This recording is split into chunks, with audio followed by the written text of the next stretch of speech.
सर्वेभ्यो सर्वाभ्याश्च नमो नमः। स्वागत है आप सभी को इस कक्षा पर। तो इस कक्षा में हम कुछ छंदों के बारे में चर्चा करने वाले हैं और उन छंदों का परिचय, उससे पहले कि छंदों के सामान्य परिचय या फिर छंदों के भागों के बारे में देख लेते हैं। छंद छंद एक तो 6 वेदांगों में एक वेदांग है और छंद को वेद पुरुष का पैर से तुलना किया गया है। पाणिनीय शिक्षा में यह प्राप्त होता है कि छंदः पादौ तु वेदस्य। ठीक, तो छंद शास्त्र जो है इसके प्रणेता कौन है? तो इसके प्रणेता पिंगलाचार्य है। तो यह जो काव्य में उसका सौंदर्यता बढ़ाने के लिए जो छंद का प्रयोग किया जाता है, उस छंद को 2 भागों में विभाग किया जाता है। एक है वर्णिक छंद और एक है मात्रिक छंद। जिन छंदों की गणना वर्णों के आधार पर होती है वे वर्णिक छंद होते हैं, यानी वर्ण को प्राधान्यता मिलता है, ऐसे छंद वर्णिक छंद होते हैं। ठीक, जैसे कि अनुष्टुप छंद, इंद्र वज्रा, उपेंद्र वज्रा, उपजाति इत्यादि। फिर जिन छंदों की गणना मात्रा यानी ह्रस्व मात्रा, दीर्घ मात्रा, प्लुत मात्रा, तो छंद में प्रायशः ह्रस्व और दीर्घ का प्रयोग होता है। तो मात्रा के आधार पर गणना होती है, उसे मात्रिक छंद कहते हैं। तो आर्या छंद, मात्रिक छंद प्रसिद्ध है। ठीक, तो मात्रिक छंद किसे कहते हैं देख लेते हैं। तो मात्रिक छंद में प्रसिद्ध है आर्या छंद। ठीक, तो मात्रिक छंद यानी इस छंद पर मात्रा का गणना होता है। ठीक, यस्याः पादे प्रथमे 12 मात्राः, यानी जिसके प्रथम पाद में 12 माने 12 मात्रा होते हैं। तथा तृतीय अपि, और तृतीय पाद में भी 12 मात्राएं। पहले पाद में 12 मात्रा और तृतीय पाद में भी 12 मात्रा। ठीक, अष्टादश द्वितीय, चतुर्थ के 15 सार्या, यानी दूसरे में अष्टादश और फिर चतुर्थ में 15। तो जिस छंद के पहले पाद में 12 मात्राएं होती है, द्वितीय पाद में 18 मात्राएं होती है और तृतीय पाद में 12 मात्राएं होते हैं और फिर चौथे पाद में 15 मात्राएं होते हैं, वह आर्या छंद है। ठीक, फिर वर्णिक छंद के भी कई प्रकार प्राप्त होते हैं। तो इसके 3 प्रकार है। एक तो समवृत्त, अर्ध समवृत्त और विषमवृत्त। जिन छंदों के सभी चरणों के वर्ण समान हो वे समवृत्त कहे जाते हैं। यानी एक छंद में 4 पाद होते हैं। ठीक, तो 4 पादों में अगर समान समान अक्षर हो तो उसे समवृत्त छंद कहते हैं, जैसे कि अनुष्टुप, इंद्रवज्रा आदि। अर्ध समवृत्त, जिनके प्रथम पाद के समान तृतीय पाद और द्वितीय पाद के समान चतुर्थ पाद हो, ऐसे छंद को समवृत्त यानी अर्ध समवृत्त छंद कहते हैं, जैसे कि वियोगिनी छंद। तो पहले में पकड़ लीजिए 4 अक्षर है, फिर 6 अक्षर है, फिर 4 अक्षर है, फिर 6 अक्षर है। इस प्रकार से अगर छंद बनता है तो अर्ध समवृत्त होता है। फिर विषमवृत्त, जिनके सभी चरणों के वर्ण असमान या अलग अलग हो उसे विषमवृत्त छंद कहते हैं। अगर 4, 5, 6, 7 इस प्रकार से अलग अलग वर्ण हो तो प्रत्येक पाद में उसे विषमवृत्त छंद कहते हैं। ठीक, तो छंद में लघु गुरु विचार का अत्यंत महत्वता दिखाई पड़ता है। तो किस प्रकार से किसी वर्ण को लघु या गुरु माना जाए उसके बारे में इस श्लोक में अच्छी प्रकार से वर्णना किया गया है।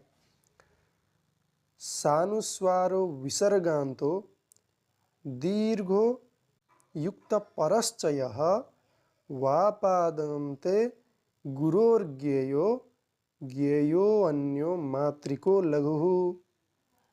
तो अनुस्वार से युक्त सानुस्वारः, अनुस्वार से युक्त जो भी वर्ण या अक्षर है उसे गुरु मानना चाहिए। अगर क के ऊपर अनुस्वार हो तो वह गुरु बन जाता है। इस प्रकार से ख के ऊपर भी अनुस्वार हो, यानी कोई भी वर्ण के ऊपर अनुस्वार हो तो वह गुरु माना जाता है। विसर्गान्तो, जिस प्रकार से अनुस्वार संयुक्त होने से एक वर्ण गुरु बन जाता है, उसी प्रकार विसर्ग के लगने से भी एक वर्ण लघु से गुरु बन जाता है। और यह सब तो आप सबको मालूम ही है कि दीर्घ जो भी वर्ण है वह सभी वर्ण गुरु वर्ण में आते हैं, यानी दीर्घ वर्ण गुरु वर्ण होते हैं। फिर युक्त परश्च यः, यानी जो वर्ण युक्त के पर में हो, यानी कृष्ण में देखिए आगे मूर्धन्य श और ण जो वर्ण है युक्त वर्ण है, तो उसके आगे जो क्री है लघु होने के बाद भी वह दीर्घ बन जाता है। उसी प्रकार विष्णु शब्द में मूर्धन्य श और ण संयुक्ताक्षर होने के कारण उसके पूर्व वर्ण जो है वी वह गुरु बन जाता है, इत्यादि इस प्रकार से। तो वा पादांते गुरुर्ग्रेयो, पदांत में भी स्थित वर्ण चाहे वह ह्रस्व या दीर्घ कैसा भी हो वह विकल्प से गुरु माना जाता है। यानी अगर छंद के एक पाद के अंत में कोई एक लघु वर्ण हो या फिर गुरु वर्ण हो, उसे गुरु ही माना जाएगा, वह लघु नहीं माना जाएगा। ठीक, इस प्रकार का एक उदाहरण अभिज्ञान शाकुंतलम में मिलता है। वहाँ पर अंतिम में एव शब्द का प्रयोग हुआ है। छंद के नियम से यह व वर्ण गुरु होना चाहिए, लेकिन लघु होने के बाद भी यह पाद के अंत में होने के कारण गुरु माना जाएगा। ठीक, तो गुरु का 2 मात्रा होता है और लघु का 1 मात्रा।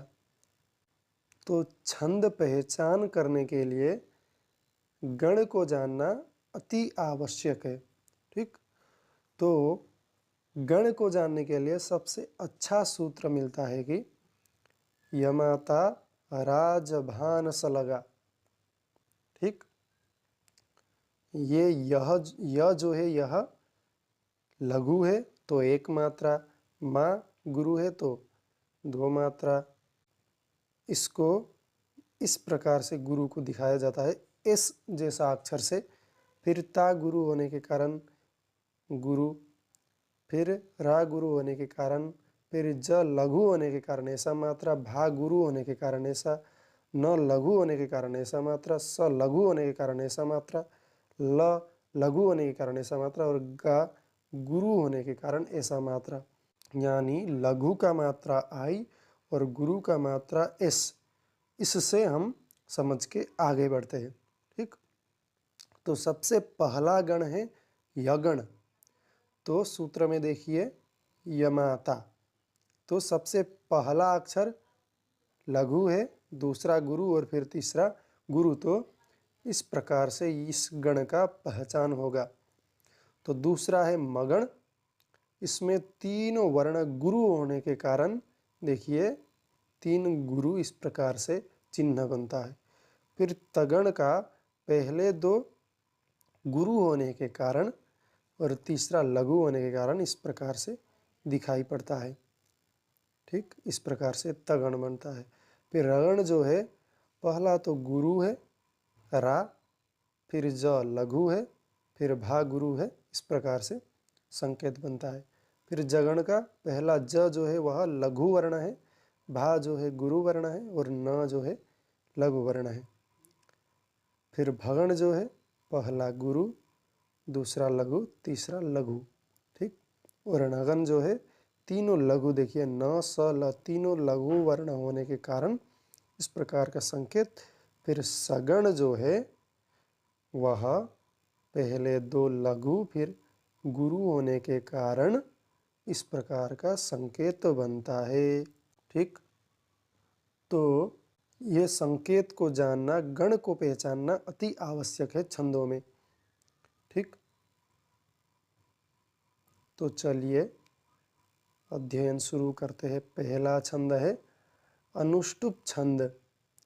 तो अनुष्टुप छंद का लक्षण है श्लोके षष्ठम गुरु ज्ञेयम सर्वत्र लघु पंचमम द्विचतुष्पादयोर ह्रस्वम सप्तमम दीर्घमन्ययोः। श्लोके षष्ठम गुरु ज्ञेयम यानी एक छंद में 4 पाद, ठीक।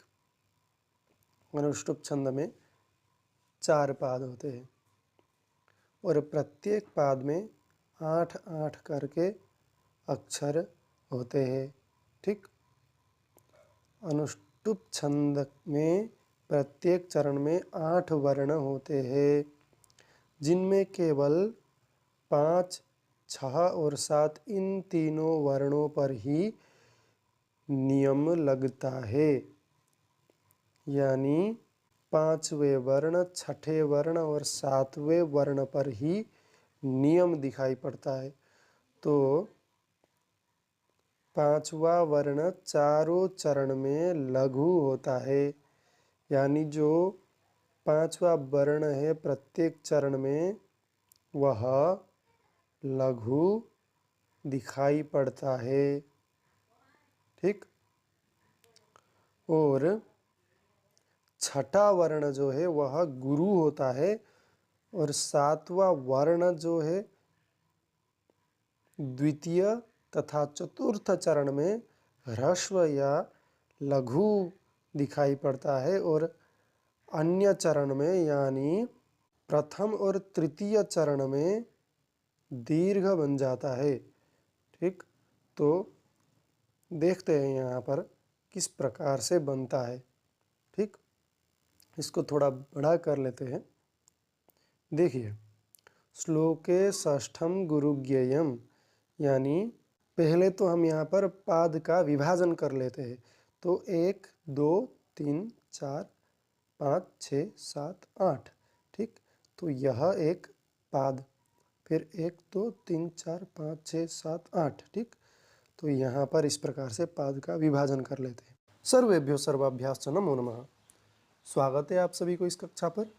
तो पिछली कक्षा में हमने छंद का सामान्य परिचय, लघु गुरु विचार, गण इत्यादि विषयों में चर्चा की थी, ठीक। तो इस भाग में हम अनुष्टुप छंद के बारे में अच्छी प्रकार से जानने की कोशिश करेंगे, ठीक।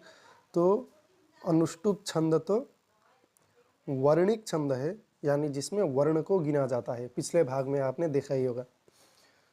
तो अनुष्टुप छंद में कुल 4 पाद होते हैं, यानी समझिए 4 लाइन में विभाजन कर सकते हैं अनुष्टुप छंद को, और प्रत्येक लाइन में 8-8 अक्षर या फिर वर्ण होते हैं। तो इन पाद को चरण भी कहा जाता है। तो अगर मैं पाद कहूँ या चरण कहूँ तो कॉन्फ्यूज्ड नहीं होना है, ठीक।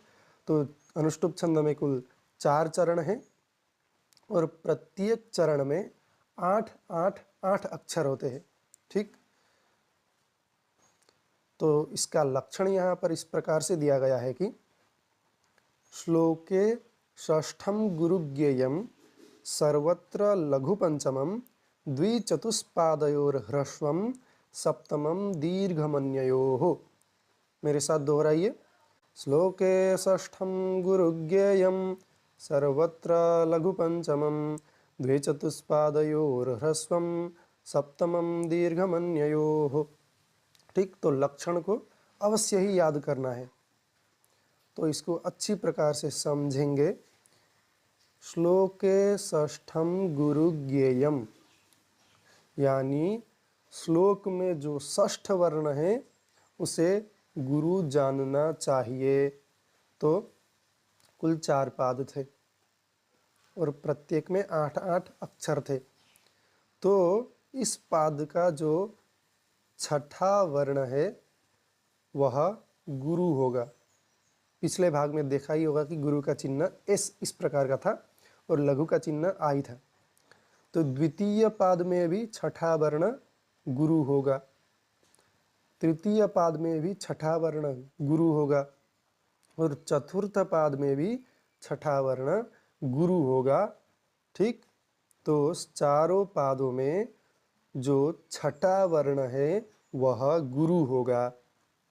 सबसे पहला तो यह है। फिर सर्वत्र लघु पंचमम। ठीक, फिर से अनुष्टुप छंद में 4 पाद, प्रत्येक पाद में 8-8 अक्षर और जो 5वां वर्ण है, प्रत्येक पाद का 5वां वर्ण वह लघु होगा, यानी आई का जैसा।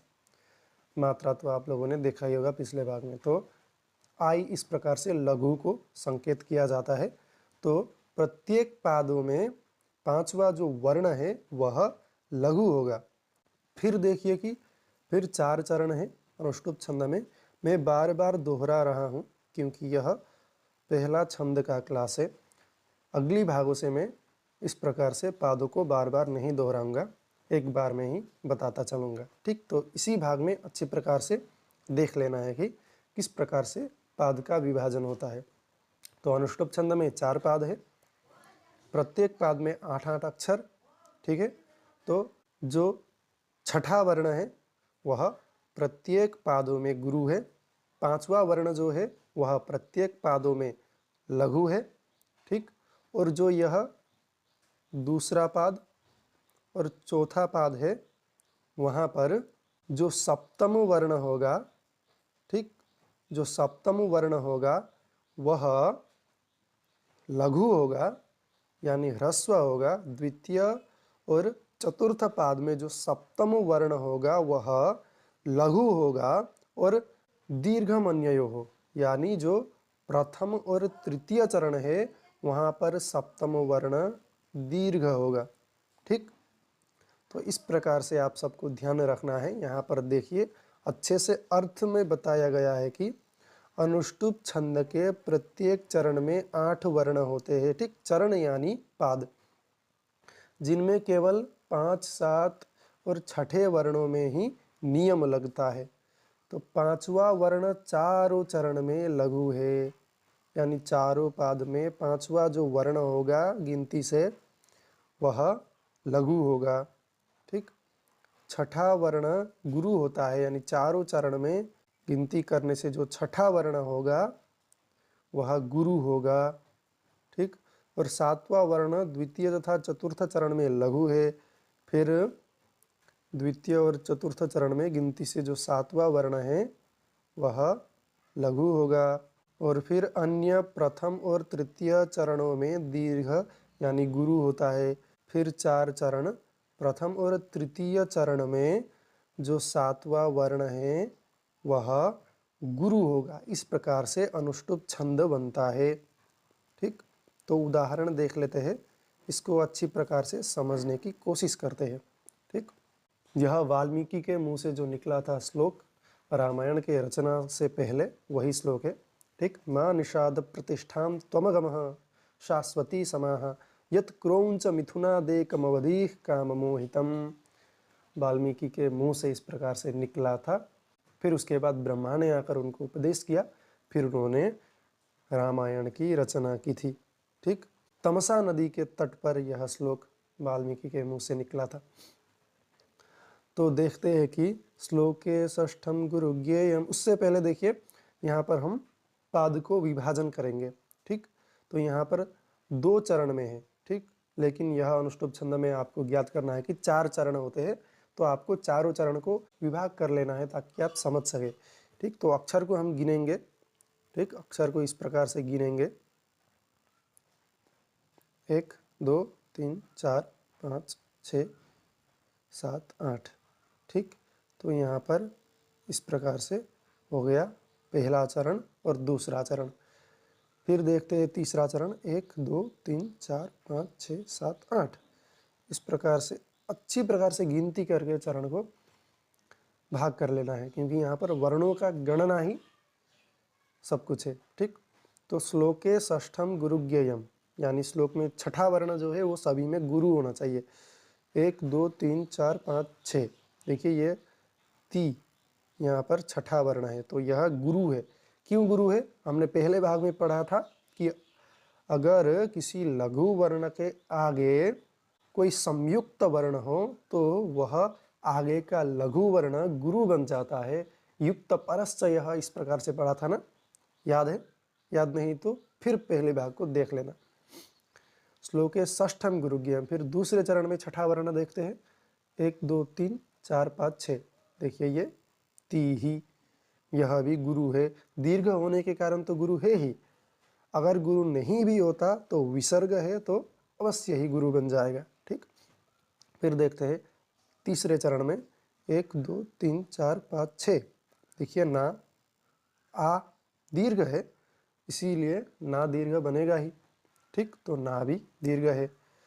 फिर चौथे चरण में देखते हैं 1 2 3 4 5 6, देखिए मो, यह भी दीर्घ, क्योंकि ओकार है, ओकार दीर्घ ही होता है। ठीक, तो इस प्रकार से श्लोके षष्ठम गुरुज्ञेयम यह आप सबको अच्छी प्रकार से ज्ञात हो गया होगा। तो देखते हैं अगला, सर्वत्र लघु पंचमम, तो पांचवा अक्षर को देखते हैं। 1 2 3 4 5 प्र, देखिए यहाँ पर ये कॉन्फ्यूजन नहीं होना है कि प्र तो संयुक्ताक्षर है तो फिर यह लघु क्यों हुआ। तो अगर प्र के आगे ती में संयुक्ताक्षर होता तो प्र दीर्घ होता, लेकिन यह जो प्र का संयुक्ताक्षर है इसके कारण द दीर्घ हो जाएगा, निषाद का जो द है वह दीर्घ हो जाएगा, लेकिन प्र के बाद में संयुक्ताक्षर नहीं है, इसीलिए प्र लघु है। ठीक, तो यहाँ पर देखते हैं स्व व लघु है, इसीलिए लघु। ठीक, फिर तीसरे चरण में थु लघु है, 1 2 3 4 5, देखिए म लघु है। इस प्रकार से श्लोके षष्ठम गुरुज्ञेयम सर्वत्र लघु पंचमम यह हो गया। ठीक, तो देखते हैं अब द्विचतुष्पादयोर ह्रस्वम, दूसरे और चौथे चरण में सप्तम वर्ण जो है वह क्या होना चाहिए? लघु। ठीक, तो 1 2 3 4 5 6 7, स जो है यह लघु है। 1 2 3 4 5 6 7, ही जो है लघु है, यह भी हो गया। अब दीर्घमन्ययो हो, यानी जो बचे हुए हैं प्रथम और तृतीय चरण, वहाँ पर सातवां वर्ण जो है वह दीर्घ होना चाहिए। तो देखते हैं 1 2 3 4 5 6 7, सातवां वर्ण दीर्घ है, आकार तो है ही, ऊपर में अनुस्वार भी है, पढ़ा ही था सानुस्वारो, अनुस्वार होने से कोई भी वर्ण दीर्घ बन जाएगा। ठीक, तो यहाँ पर सातवां दे, यह भी दीर्घ है क्योंकि एकार है, एकार को दीर्घ ही माना जाता है क्योंकि एकार दो स्वरों के मिलने से बनता है। ठीक, तो इस प्रकार से हमने अच्छे से देखा अनुष्टुप छंद किस प्रकार से बनता है। श्लोके षष्ठम गुरुज्ञेयम सर्वत्र लघु पंचमम द्विचतुष्पादयोर ह्रस्वम सप्तमम दीर्घमन्ययोः, इसको हमने अच्छी प्रकार से देखा और उदाहरण को भी अच्छी प्रकार से जाना। ठीक, तो और एक उदाहरण मैं बता देता हूँ कि रघुवंशम का पहला श्लोक है, वागर्थाविव संपृक्तौ वागर्थ प्रतिपत्तये जगतः पितरौ वंदे पार्वती परमेश्वरम। ठीक, तो आप सबको कक्षाएं समझ में आ रही है या नहीं आ रही है कमेंट में बताना है, तभी मैं कुछ अलग प्रकार से फिर समझाने की कोशिश करूँगा। तो आज के पाठ में इतना ही। पिछला कक्षा नहीं देखा है तो जाकर देख लीजिए, अपने दोस्तों के साथ कक्षा का लिंक शेयर कीजिए। सर्वेभ्यो नमो नमः। सर्वेभ्यो सर्वाभ्याश्च नमो नमः। स्वागत है आप सभी को इस कक्षा पर। तो इस कक्षा में हम इंद्र वज्रा छंद के बारे में पढ़ने वाले हैं। तो पिछले कई भागों में हमने छंदों को अच्छी प्रकार से देखा है, छंद के परिचय के बारे में, अनुष्टुप छंद को, फिर इत्यादि गण ये सभी को अच्छी प्रकार से देख लिया है। अगर आपने देखा नहीं तो जाकर के देख लीजिए। सभी छंदों के लक्षण के बारे में भी अच्छी प्रकार से देख लिया है। अगर देखा नहीं तो जाकर के आप सब चैनल में वीडियो उपलब्ध है, देखिए। तो यह जो है इंद्र वज्रा छंद, तो इसमें कुल कितने अक्षर होते हैं? 11 अक्षर, ठीक है। इसका जो एक चरण होता है उसमें 11 अक्षर, फिर से एक चरण में 11, फिर से अगले चरण में 11, फिर से अगले चरण में 11। इस प्रकार से कितने हुए? 44 अक्षर टोटल होते हैं, ठीक है। इस प्रकार से इंद्र वज्रा छंद बनता है। तो इसके एक पाद में या फिर एक चरण में 11 वर्ण, जिसे इंद्र वज्रा कहते हैं। तो लक्षण है स्यादिंद्र वज्रा यदितो जगौगः, स्यादिंद्र वज्रा यदितो जगौगः, स्यादिंद्र वज्रा यदितो जगौगः, स्यादिंद्र वज्रा यदितो जगौगः। तो आप सबको पूछा जा सकता है कि यदितो जगौगः इति कस्य छंदसः लक्षणम। इस प्रकार से तो आप सबको जानना चाहिए कि इंद्र वज्रा का लक्षण है, ठीक है। तो देखते हैं, सबसे पहला यह स्या है, यहाँ पर आकार है ना, इसलिए दीर्घ होने के कारण यह गुरु। फिर दी, इसके बाद संयुक्त वर्ण है इसीलिए दी गुरु। और दिंद्रा, द्र में आकार है, यह ह्रस्व है इसलिए लघु। इस प्रकार से गुरु गुरु लघु यह तगण बन गया है ना। देखिए यहाँ पर बताया गया ना, तो यानी 2 त मिल करके तो बनेगा, है ना। इसमें जो एक त है वह यहाँ पर स्यादिंद्र तक हो गया, ठीक है। फिर से देखिए वज्रा य, ठीक है ना। तो वह जो है वह ह्रस्व है, लेकिन उसके आगे जो संयुक्त वर्ण जरा है इसके कारण वह गुरु बन जाएगा। फिर जरा में आकार है इसीलिए यह भी गुरु है। फिर य ह्रस्व है इसीलिए यह लघु। फिर गुरु गुरु लघु, इस प्रकार से फिर से एक तगण बन गया, है ना। तो था ना, त 2 मिल करके तश्च तो, है ना। द्वंद्व समास आप सबको ज्ञाती है, मैंने पढ़ाया हुआ है, जाकर के देखिए, ठीक है। तो यहाँ पर तो यानी तो 2 तगण, ठीक है। फिर से ज, अब आएगा जगण। जगण में क्या है कि लघु गुरु लघु। तो दी जो है यह लघु, तो जो है औकार दीर्घ होने के कारण गुरु, फिर ज जो है ह्रस्व होने के कारण लघु, जगण बन गया। फिर अब गौ है ना, गौगः। गौगः अगर लेंगे तो गुरु 2 बनेंगे, ग गण नहीं होता, ग यानी गुरु, ठीक है, और ल यानी लघु, ठीक। तो ग देखिए गौ गुरु है, फिर ग के बाद विसर्ग होने के कारण यह भी गुरु है। तो इस प्रकार से तगण तगण जगण और गुरु गुरु अगर इस प्रकार से किसी श्लोक में मिलेगा तो वह इंद्र वज्रा छंद युक्त होगा। चलिए तो उदाहरण देखते हैं कि अर्थो हि कन्या परकीय एव, यह विज्ञान शाकुंतलम का श्लोक है। तामद्य संप्रेष्य परिग्रहीतुः जातो ममायं विशद प्रकामं प्रत्यर्पितन्यास इवांतरात्मा। तो पहले तो गुरु गुरु लघु और लघु गुरु लघु और गुरु गुरु, इस प्रकार से यहाँ पर देखना है। देखिए अर्थ, आगे संयुक्त वर्ण है इसीलिए गुरु, फिर अर्थो ओकार है इसीलिए गुरु, और ही जो है स्वर है इसलिए लघु। तगण एक आ गया, ठीक है। फिर तगण बनाना है तो कन्या, क जो है ह्रस्व है लेकिन इसके अगर संयुक्ताक्षर होने के कारण क गुरु। न्या आकार है दीर्घ है इसीलिए गुरु।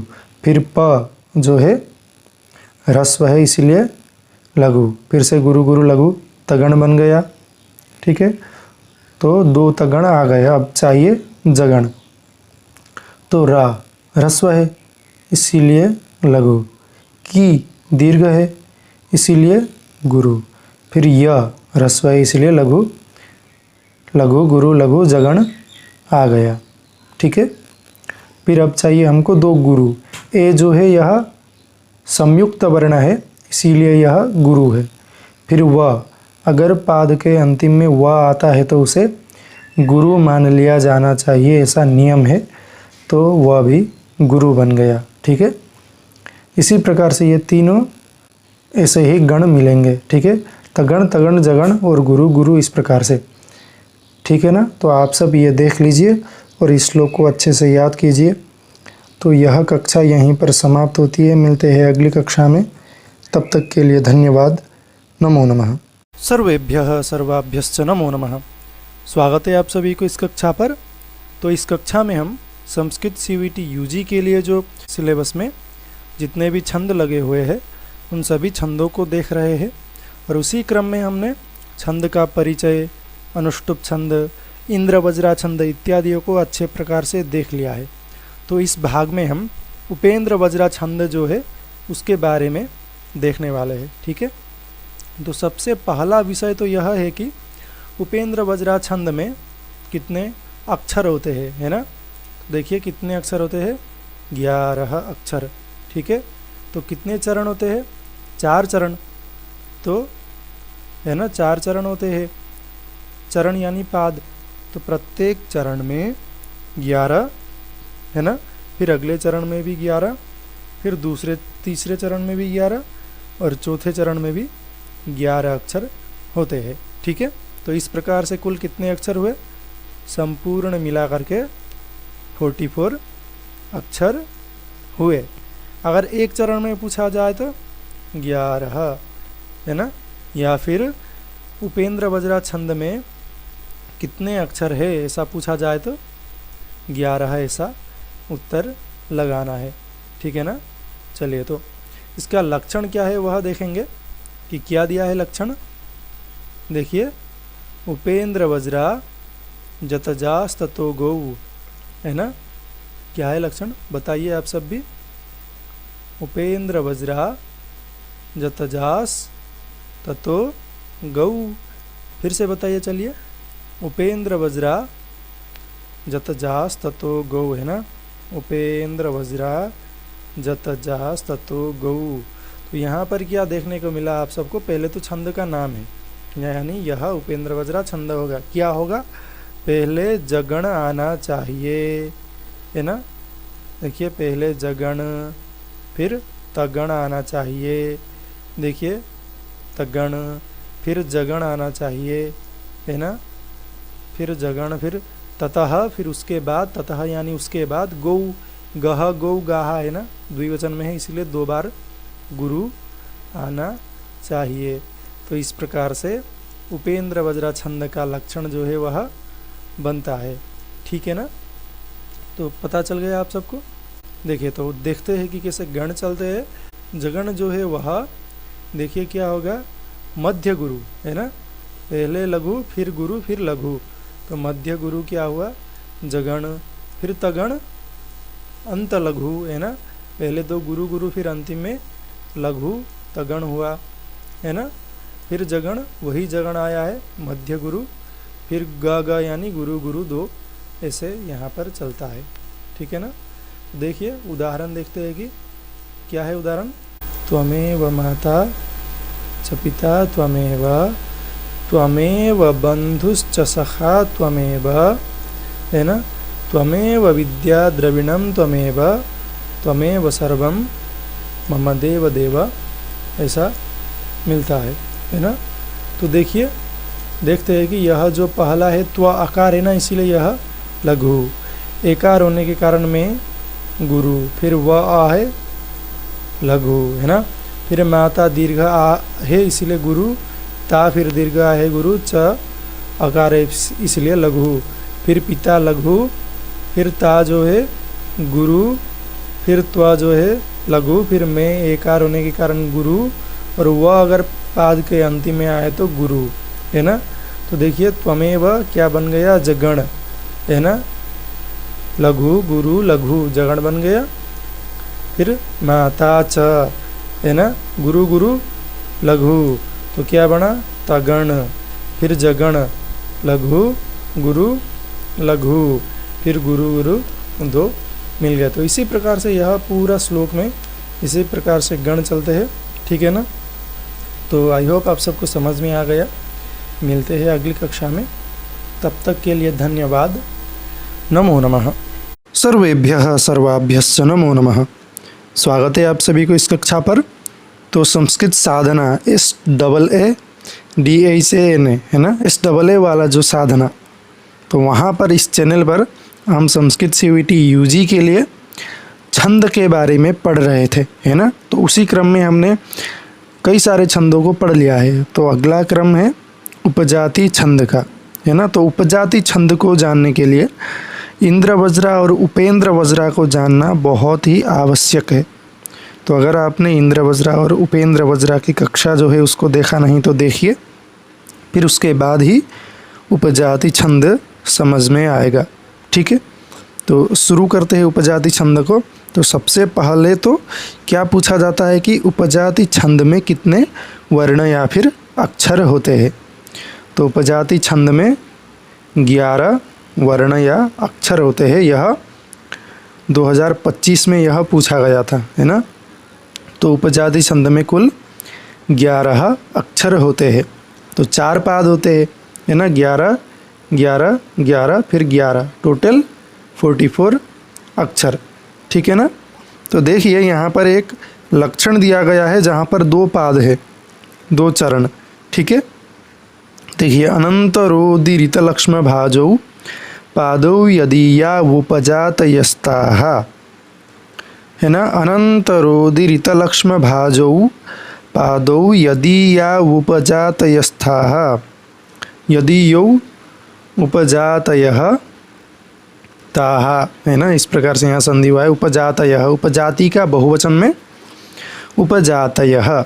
तो देखिए यहाँ पर हम जो गण मिलते थे ना, जैसे जतजास्ततो गौ स्यादीन्द्र वज्रा यदि तो जगौ गः, ऐसे मिला था ना। तो यहाँ पर वह गण हम देखने वाले हैं। देखिए अ जो है यह क्या है कि लघु, है ना। न जो है दीर्घ गुरु, क्योंकि उसके बाद संयुक्त वर्ण है, फिर लघु। फिर रो जो है वह दीर्घ इसीलिए गुरु, फिर दी गुरु, है ना, री फिर लघु। इस प्रकार से यहाँ पर जगण मिला, यहाँ पर तगण मिला। देखिए अगर समझ में नहीं आया तो इंद्र वज्रा और उपेंद्र वज्रा को देखिए, तब थोड़ा समझ में आएगा, ठीक है। फिर त लघु, है ना, फिर ल जो है आगे संयुक्त होने के कारण गुरु, फिर म जो है लघु, फिर जगण मिला, फिर भा गुरु जो गुरु, है ना। तो इसी प्रकार से था ना वहाँ पर इंद्र वज्रा में। तो अब देखिए कि उपेंद्र वज्रा, है ना, पा गुरु दो गुरु ज लघु, है ना। तो देखिए दोनों में भेद क्या था। अगर पहले लघु हो तो वह इंद्र वज्रा होता, और पहले गुरु हो तो वह क्या होता, उपेंद्र वज्रा होता। तो यहाँ पर जो है इंद्र वज्रा और उपेंद्र वज्रा दोनों का मिश्रण देखने को मिलता है उपजाति में। बाकी वर्ण संख्या एक ही है, बाकी गण भी मिलते हैं, लेकिन पहले जो है इंद्र वज्रा में लघु और उपेंद्र वज्रा में गुरु। तो ये 2 भेद है। यहाँ पर इस पहले वाले भाग में इंद्र वज्रा छंद है और दूसरे वाले भाग में उपेंद्र वज्रा छंद है। यतो ही दोनों छंद यहाँ पर मिलकर के एक ही श्लोक में है, इसीलिए इसे उपजाति छंद कहते हैं। समझ में आया। जिस छंद का कोई 1, 2 या 3 चरण इंद्र वज्रा का और कोई 1, 2 या 3 चरण उपेंद्र वज्रा का हो तो ऐसे मिश्र छंद को उपजाति कहते हैं, है ना। इंद्र वज्रा और उपेंद्र वज्रा का मिश्रण ही उपजाति कहलाता है, ठीक है। तो देखिए यहाँ पर अस्त्युत्तरस्याम दिशि देवतात्मा अ यहाँ पर दीर्घ है, क्यों, क्योंकि उसके बाद संयुक्त अक्षर है। ही फिर लघु है, पू उकार दीर्घ होने के कारण फिर गुरु है ना। फिर स्थि लघु है, तो गुरु लघु गुरु लघु, ऐसे मिश्रण देखा गया ना। तो इसीलिए इसे उपजाति छंद कहते हैं, क्योंकि इंद्र वज्रा और उपेंद्र वज्रा का मिश्रण यहाँ पर देखने को मिला है। तो लक्षण भी कई बार पूछा जाता है, अनंतरोदीरित लक्ष्म भाजो पादो यदि या उपजात यस्ताः। फिर वर्ण पूछा जाता है, फिर उदाहरण भी कई बार पूछा जाता है। किससे पूछा जाता है? अस्त्युत्तरस्याम दिशि देवतात्मा हिमालयो नाम नगाधिराजः पूर्वापरो तोयनिधि वगाह्य स्थितः पृथिव्या इव मानदंडः। है ना, कितना सुंदर उदाहरण है। तो यह याद कर लेंगे तो सामान्यतः हो जाएगा। तो देखिए यहाँ पर एक विशेष बताया गया है कि प्रथम वर्ण गुरु हो तो इंद्र वज्रा, लघु हो तो उपेंद्र वज्रा, है ना। और यदि अगर मिश्रित देखा जाए तो उपजाति। ठीक है, तो इसी प्रकार से यहाँ पर देखने को मिलता है। देखिए तो इंद्र उपेंद्र वज्रा है ना, तो यहाँ पर पहले जगण था, है ना, और पहले लघु था, इसीलिए यह उपेंद्र वज्रा। और इंद्र वज्रा जो है पहले गुरु था, तगण पहले था, है ना, इसीलिए इसे इंद्र वज्रा कहते हैं। बाकी देखिए यहाँ पर तगण पहले और यहाँ पर जगण पहले, तो उसके बाद लेकिन सेम ही है, त ज ग ग, है ना, यहाँ पर भी त ज ग ग। ठीक है, तो पहले जिसमें लघु आया वह उपेंद्र वज्रा, जिसमें गुरु आया वह इंद्र वज्रा, और दोनों का अगर मिश्रण आया तो उसे क्या कहेंगे? उपजाति छंद। तो समझ में आया? ठीक है, तो इस कक्षा में इतना ही, मिलते हैं अगली कक्षा में। तब तक के लिए धन्यवाद। नमो नमः। ओम सर्वेभ्यो नमः। अस्याम कक्षायां भवतां समेषां स्वागतम। तो इस कक्षा में हम संस्कृत सीवीटी यूजी के लिए जो छंद हम पढ़ रहे हैं उसी क्रम में अन्य एक छंद को देखने वाले हैं। ठीक है, तो कई सारे छंदों का परिचय अध्ययन कर लिया है हमने, तो आप सब ने नहीं देखा तो प्लेलिस्ट में जाकर के देख सकते हैं। तो इस कक्षा में जो है वंशस्थ छंद जो है उसके बारे में देखेंगे। ठीक है, तो वंशस्थ छंद जो है यह किस प्रकार का छंद है? देखिए जहाँ पर 12 एक पाद में, एक चरण में 12 अक्षर होंगे तो उसे क्या कहेंगे? वंशस्थ, है ना। तो संपूर्ण 4 चरण, है ना, तो टोटल कितने हुए? 4 8 48 संपूर्ण श्लोक में 48 अक्षर, और केवल एक चरण में, एक पाद में 12 अक्षर, तो वह क्या होगा? वंशस्थ छंद। ठीक है, तो देखते हैं यहाँ पर लक्षण क्या दिया गया है। जतौ तु वंशस्थ मुदीरितम जरौ, है ना, फिर से बोलिए, जतौ तु वंशस्थ मुदीरितम जरौ। फिर से बोलिए, जतौ तु वंशस्थ मुदीरितम जरौ, जतौ तु वंशस्थ मुदीरितम जरौ, जतौ तु वंशस्थ मुदीरितम जरौ। इस प्रकार से बार बार बोल करके आप सबको कंठस्थ करना है, याद करना है, क्योंकि परीक्षा में सीधे सीधे लक्षण को ही पूछा जाता है। मैंने पिछली परीक्षा में बताया था कि लक्षण को पूछा जाता है, आप सब ने ध्यान नहीं दिया, लेकिन लक्षण को ही पूछा गया और परीक्षा में गलत हो गया। तो इसीलिए यह ध्यान रखिए कि मैं जो बोलता हूँ लक्षण याद करना है तो याद करना है। ठीक है, और याद करके कमेंट में भी बताना है कि हाँ याद हो गया, क्योंकि परीक्षा में पूछा ही जाएगा।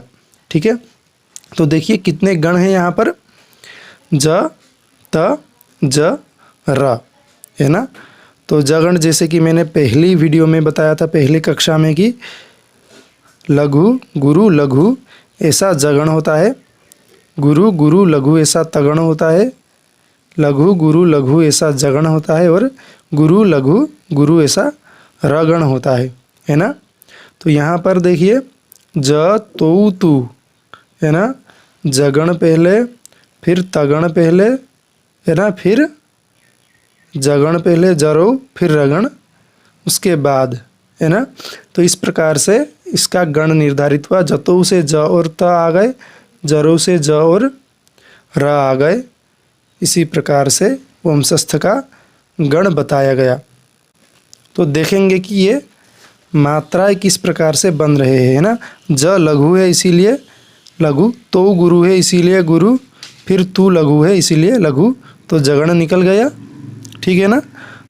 देखिए तो तगण कैसे बनेगा? वम, है ना, आगे अनुस्वार है इसीलिए यह जो है गुरु, फिर शस्थ, स के बाद संयुक्त अक्षर इसीलिए स गुरु है ना, और स्थ जो है लघु। इस प्रकार से तगण निकल गया। तो जगण कैसे निकलेगा? मु जो है लघु, फिर दी जो है वह गुरु, फिर री जो है वह लघु। इस प्रकार से जगण फिर से मिल गया है ना। तो अगला है रगण है ना। तम अनुस्वार इसीलिए गुरु, ज जो है लघु, फिर रो जो है गुरु, इसीलिए रगड़ यहाँ पर निकल गया। इस प्रकार से यहाँ पर छंद में मात्राएं मिल रहे हैं। तो चलिए अब उदाहरण देखते हैं कि अधीति बोधाचरण प्रचारणै दशाश्चतस्रः प्रणयन् उपाधिभिः चतुर्दशत्वं कृतवान् कुतः स्वयं न वेद्मि विद्यासु चतुर्दश स्वयं है ना। तो यहाँ पर यह ह्रस्व और दीर्घ लघु गुरु विचार से आप सबको पहचान करना है कि कौन सा छंद है। तो अ जो है यह लघु, धी गुरु, ती लघु, तो जगण मिल गया है ना। फिर देखिए बोधा च, बो जो है गुरु, धा जो है गुरु, च जो है लघु, तगण मिल गया है ना। फिर र जो है लघु, णप आगे संयुक्त अक्षर इसीलिए ण हो गया गुरु, फिर प्र जो है यह लघु। तो इस प्रकार से फिर जगण मिल गया। और चा जो है यह गुरु, र जो है लघु, णैर जो है गुरु, रगण मिल गया है ना। तो सभी ये पादों में जो है इसी प्रकार से आप सबको गण मिलेंगे। तो यहाँ 12 12 12 12 कुल 4 पाद में मिला करके 48 अक्षर है ना। तो इसी प्रकार से वंशस्थ छंद में प्रत्येक पाद में 12 अक्षर, संपूर्ण श्लोक में 48 अक्षर और ज त ज र इस प्रकार से गण मिलेंगे। तो यही है वंशस्थ छंद का संपूर्ण परिचय। तो आप सबको इसी के आधार से मिलान करना है। तो इस कक्षा में इतना ही, मिलते हैं अगले किसी कक्षा में। तब तक के लिए धन्यवाद। नमो नमः। ओम सर्वेभ्यो नमः। अस्यां कक्षायां भवतां समेषां स्वागतम। तो इस कक्षा में हम छंद के बारे में पढ़ेंगे। हम छंद का जो सीरीज है उसमें कई सारे छंदों को पढ़ लिया है हमने। वहाँ पर पहला जो कक्षा है, वहाँ पर पहली कक्षा में जो परिचयात्मक चीज़ें हैं, जो बेसिक जानना चाहिए छंद के लिए, वो सभी मैंने कवर किया हुआ है। अगर आपने देखा नहीं तो पिछली जो वीडियोज़ है, कक्षाएँ हैं, उन सभी को देखें ताकि इस कक्षा में आप सबको अच्छे प्रकार से समझ में आए। ठीक है, तो देखते हैं आज का जो छंद है वह है वसंत तिलका छंद। ठीक है, तो वसंत तिलका छंद में कुल 4 पाद होते हैं। ठीक है, तो सभी छंदों में 4 पाद होते हैं, आप सबको यह सामान्य ज्ञान है ही। तो एक जो पाद है यानी एक जो चरण है श्लोक का, उस चरण में कुल 14 अक्षर होते हैं। तो अगर पूछा जाए कि वसंत तिलका छंद में कितने अक्षर होते हैं, तो 14 अक्षर होते हैं, यही उत्तर करना है। लेकिन वसंत तिलका छंद के श्लोक में, संपूर्ण श्लोक में कितने अक्षर है, तो 14 गुणा 4। ठीक है, तो कितने हुए कुल अक्षर? 56 है ना। तो पूरे 4 चरण में मिला करके 56 होंगे। लेकिन वसंत तिलका छंद में कितने अक्षर है? 14। यह सामान्य आप सबको जानना है। तो सबसे मुख्य क्या होता है छंद में कि उसका लक्षण जो है उसे समझना है या फिर उसे कंठस्थ कर लेना है, क्योंकि परीक्षा में छंद का लक्षण ही सीधा का सीधा पूछा जाता है। ऐसे दिया जाएगा कि उक्ता, यहाँ पर डेस मिलेगा, फिर तभजा जगोगह। तो वहाँ पर आप सबको वसंत तिलका यह समझना है और सही उत्तर चुनना है। पिछली कई बारों में मैंने बताया कि छंद का लक्षण पूछा जाता है, मैंने बताया कंठस्थ कीजिए, मैंने वीडियो भी उपलब्ध कराया। लेकिन कुछ छात्र ने कमेंट किया था कि आप सब सुना रहे हैं छंद का लक्षण, समझ में नहीं आ रहा। तो वो भी सुन करके अगर याद कर लेते तब भी परीक्षा में नंबर मिल जाता। तो जितना बोलता हूँ उतना करिए तो आप सबके लिए ठीक रहेगा। ठीक है, तो यह लक्षण याद करिए और इसको समझाना वह मैं करूँगा। ठीक है, तो उक्ता वसंत तिलका तभजा जगौगः, है ना। तो यहाँ पर देखिए गण होते हैं, तो मैंने पहले वीडियो में बताया था। तो यहाँ पर तभजा जगौगः है ना, तभजगौगः, देखिए तभजजगग। तो इस प्रकार से यहाँ पर गण मिलते हैं, तो छंद में ही, छंद के लक्षण में ही वहाँ पर गण का ज्ञान दिया जाता है। ठीक है, तो तगण मैंने पहले ही बताया था, अंत लघु है ना, गुरु गुरु लघु, फिर भगण आदि गुरु लघु लघु, फिर जगण मध्य गुरु लघु गुरु लघु, फिर लघु गुरु लघु, फिर ग जो है यह गुरु और गुरु, इसको समझाने के लिए ग लिखा जाता है। ठीक है, तो देखिए उ है ना, उ के आगे संयुक्ताक्षर है, तो इसीलिए उ हो गया गुरु। ठीक है, यहाँ देखिए पहला अक्षर गुरु, फिर ता दीर्घ है ना, इसीलिए हो गया गुरु। ठीक है, फिर व जो है लघु है, इसीलिए लघु, तो तगण मिल गया गुरु गुरु लघु। ठीक है, तो फिर है संतति है ना, सन आगे संयुक्ताक्षर इसलिए स गुरु, त जो है ह्रस्व है इसीलिए लघु, और ती जो है ह्रस्व है इसीलिए लघु, तो भगण मिल गया है ना, गुरु लघु लघु। तो अगला देखते हैं जगण है ना, ल का त, तो ल लघु है ह्रस्व, का दीर्घ है गुरु, त लघु है, तो इस प्रकार से जगण है ना मध्य गुरु मिल गया। तो फिर से जगण भ लघु, जा गुरु, ज लघु है ना, फिर मध्य गुरु जगण फिर से मिल गया। और गौ जो है यह दीर्घ होने के कारण गुरु, और गह जो है विसर्ग होने के कारण गुरु। तो इस प्रकार से यहाँ पर त भ ज ज ग ग इस प्रकार से गण हमको मिल गए। तो जिस प्रकार से लक्षण में बताया गया उसी प्रकार से हम सबको क्या मिल गया, गण मिल गया। तो इसी प्रकार से गुरु लघु विचार से श्लोक में पाया जाएगा, क्या पाया जाएगा, त भ ज ज ग ग इस प्रकार के गण अगर पाए गए और 14 अक्षर हो प्रत्येक चरण में, तो वह वसंत तिलका छंद होगा, है ना। तो अब यहाँ पर इस श्लोक में हम क्रॉस वेरीफाई करेंगे, तो है कि नहीं, पहले तगण है कि नहीं, है ना। तो पा दीर्घ है इसीलिए यह गुरु, फिर से पा दीर्घ है इसीलिए गुरु, और नी ह्रस्व है इसीलिए लघु, है ना। तो गुरु गुरु लघु है, तगण मिल गया। देखिए अब भगण ढूंढते हैं यहाँ पर।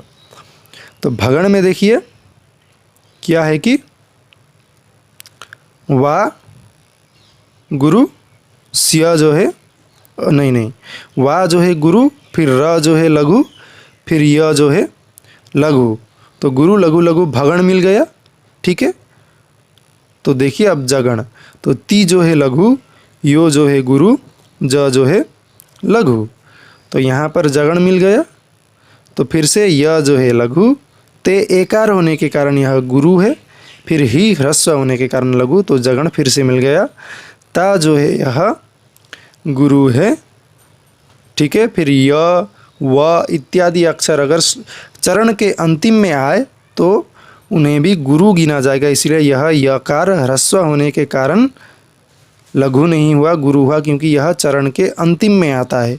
य व इत्यादि वर्ण चरण के अंतिम में आए तो उसे गुरु माना जा सकता है विकल्प से। ठीक है, तो यहाँ पर बाकी 3 चरण में भी इसी प्रकार से आप अगर देखेंगे तो यहाँ पर पहले तगण मिलेगा, फिर भगण मिलेगा, फिर ज फिर गुरु गुरु इस प्रकार से मिलेगा। और यह श्लोक यहाँ पर वसंत तिलका छंद है। तो एक बार लक्षण दोहराइए, उक्ता वसंत तिलका तभजा जगौगः, उक्ता वसंत तिलका तभजा जगौगः, उक्ता वसंत तिलका तभजा जगौगः, उक्ता वसंत तिलका तभजा जगौगः, है ना। तो यहाँ पर श्लोक पढ़िए, पापान निवारयति योजयते हिताय, गुह्यम निगूहति गुणान प्रकटीकरोति, आपद्गतं च न जहाति ददाति काले, सन्मित्रलक्षणमिदं प्रवदन्ति संतः, है ना। तो इस प्रकार से श्लोक है। तो वसंत तिलका छंद का यही विशेष है। तो आप सबको यह ध्यान में रखना है, मैंने जितने भी बिंदुओं को बताया इतना ही याद रखेंगे तो आप सबके परीक्षा के लिए पर्याप्त है। तो मिलते हैं किसी अगली कक्षा में, तब तक के लिए धन्यवाद। नमो नमः। ओम सर्वेभ्यो नमः। अस्यां कक्षायां भवतां समेषां स्वागतम। तो इस भाग में हम छंद के क्रम में मालिनी छंद को देखने वाले हैं। ठीक है, तो पिछले कई कक्षाओं में हमने छंदों का परिचय, कई सारे छंदों का वर्णन, विशिष्ट वर्णन इत्यादि अच्छे प्रकार से देखा है। अगर आपने देखा नहीं तो वह सब कक्षा देख करके इसको देखना, ताकि आपका समझ बेहतर हो। ठीक है, तो इसमें देखेंगे हम मालिनी छंद को, जो कि आपके सिलेबस में लगा हुआ है। तो मालिनी छंद देखिए, इसमें कुल कितने अक्षर होते हैं? 15 अक्षर। तो यह याद रखना है कि मालिनी छंद में कितने अक्षर होते हैं, जो कि 15, क्योंकि मालिनी छंदसी कति अक्षराणि भवन्ति, इस प्रकार से प्रश्न बनते ही है। ठीक है, तो मालिनी छंद में कुल 4 चरण होते हैं, जैसे कि सभी छंदों में 4 चरण होते हैं, मैंने बताया था। तो पहले छंद में 15, दूसरे में, पहले चरण में 15, फिर दूसरे में 15, तृतीय में 15, फिर चौथे में भी 15, है ना। इस प्रकार से 60 अक्षर कुल एक श्लोक में, मालिनी छंद के एक श्लोक में कुल 60 अक्षर होते हैं। ठीक है, लेकिन अगर पूछा जाए कि मालिनी छंद में कितने अक्षर है, तो 15 अक्षर है, क्योंकि एक चरण में 15 अक्षर होते हैं। ठीक है, तो देखिए लक्षण क्या है, यह आप सबको याद रखना है, क्योंकि लक्षण से पूछा ही जाएगा प्रश्न। जाइएगा परीक्षा में, बैठिएगा, दिखेगा आपको लक्षण से प्रश्न पूछा गया है। ननमयय युतेयम मालिनी भोगी लोकैः। फिर से बताइए आप लोग भी, ननमयय युतेयम मालिनी भोगी लोकैः। ननमयय युतेयम मालिनी भोगी लोकैः। ननमयय युतेयम मालिनी भोगी लोकैः। तो यहाँ पर गण बताया गया, न न म य, है ना। इस प्रकार से यहाँ पर क्या गण है? न न म य, है ना। तो देखिए यहाँ पर इस प्रकार से गण है। न है ना, न गण में तीनों वर्ण लघु होते हैं। फिर से नगण, तीनों वर्ण लघु। म में तीनों वर्ण गुरु, फिर य में आदि लघु, फिर 2 गुरु, है ना। फिर य में आदि लघु, फिर 2 गुरु। इस प्रकार से मालिनी छंद में गण मिलते हैं, न न म य। तो यहाँ पर देखेंगे न लघु, न लघु, म लघु, है ना। तो यहाँ पर यह नगण मिल गया। फिर से य लघु, यू उकार है, ह्रस्व उ, इसीलिए लघु। तो दूसरा नगण भी मिल गया। ते जो है दीर्घ है ना, इसीलिए गुरु। फिर य जो है अनुस्वार होने के कारण यह भी गुरु। ठीक है, माँ दीर्घ होने के, आकार होने के कारण यह भी गुरु। तो यहाँ पर मस्त्री गुरु, है ना। तो मैंने यह पहली कक्षा में बताया था, तो यह भी मिल गया। अब ली जो है ह्रस्व होने के कारण लघु, नी दीर्घ होने के कारण गुरु, और भो भी ओकार होने के कारण गुरु। तो यह गण मिल गया। फिर गी ह्रस्व होने के कारण लघु, लो दीर्घ ओकार होने के कारण गुरु, कई ही यह तो ऐकार होने के कारण गुरु, और विसर्ग होने के कारण भी गुरु। इस प्रकार से न न म य गण यहाँ पर मिल गए, है ना। तो यही इस श्लोक में घटित करना है कि यहाँ पर इस प्रकार से गण मिलते हैं कि नहीं। अगर यही गण यहाँ पर पाए गए तो यह श्लोक जो है मालिनी छंद में रचित है, ऐसा हम कह सकते हैं। तो व आकार है, इसलिए लघु, य आकार है लघु, मी ह्रस्वई है, इसलिए लघु, नगण मिल गया। फिर ह लघु, प लघु, री ह्रस्व है, इसलिए लघु, तो नगण फिर से मिल गया, न हो गए। अब म, है ना। तो तुष, आगे संयुक्ताक्षर है ना, तू के बाद श मूर्धन्य श, इसीलिए तुष। यह गुरु दीर्घ, है ना, इसीलिए टा आकार होने के कारण गुरु हो ही गया, विसर्ग होने के कारण भी गुरु। तो तू गुरु, टा गुरु। तो वह आगे संयुक्ताक्षर है ल, इसीलिए वह गुरु हो गया। तो मगण मिल गया, है ना, तीनों गुरु वर्ण।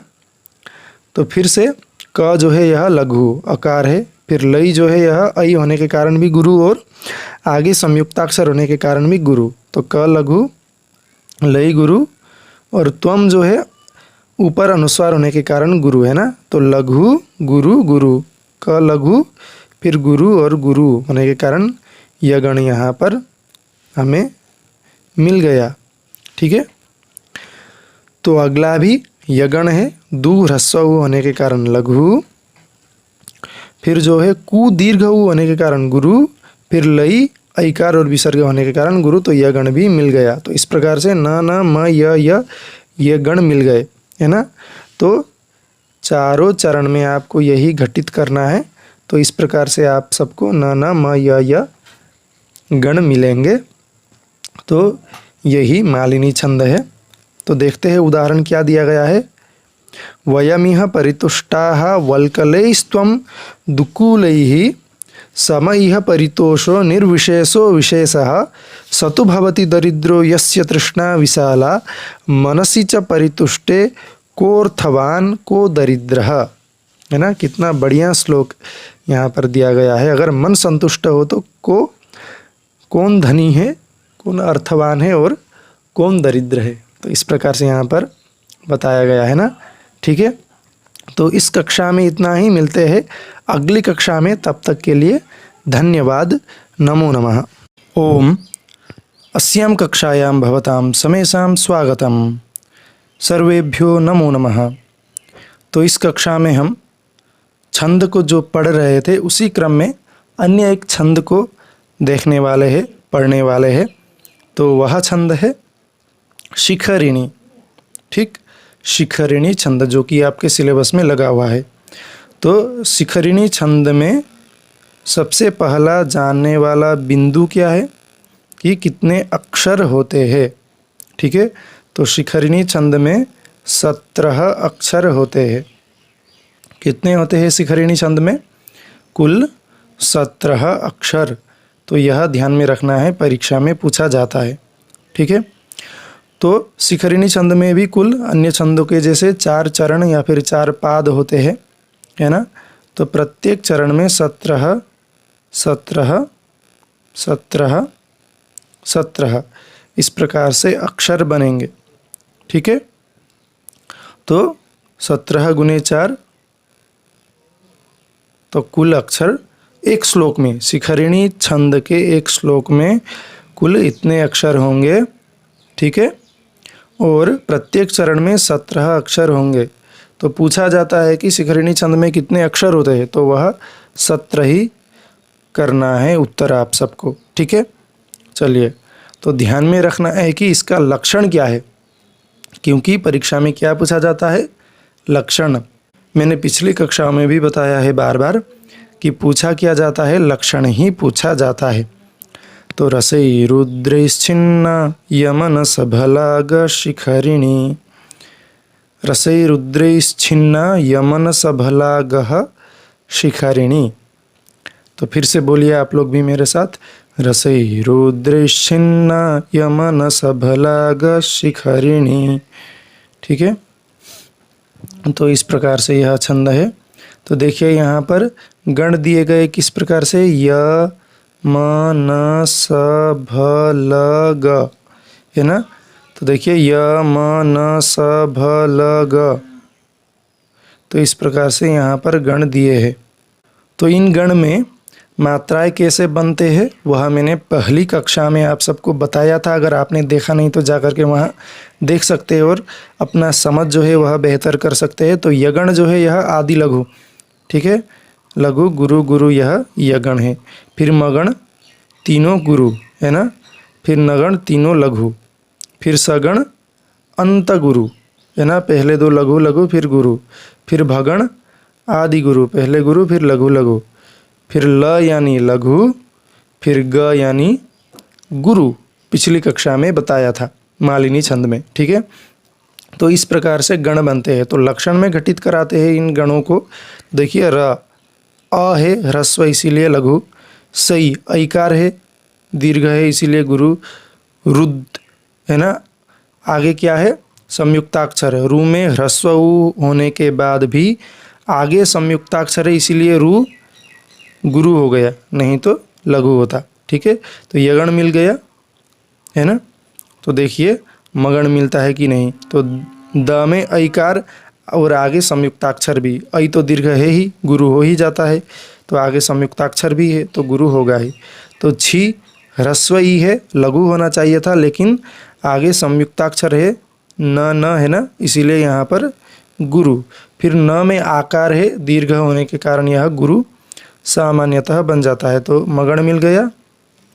देखिए अगला गण य लघु है अकार, म लघु है अकार, न लघु है अकार, इसीलिए न गण यहाँ पर मिल गया।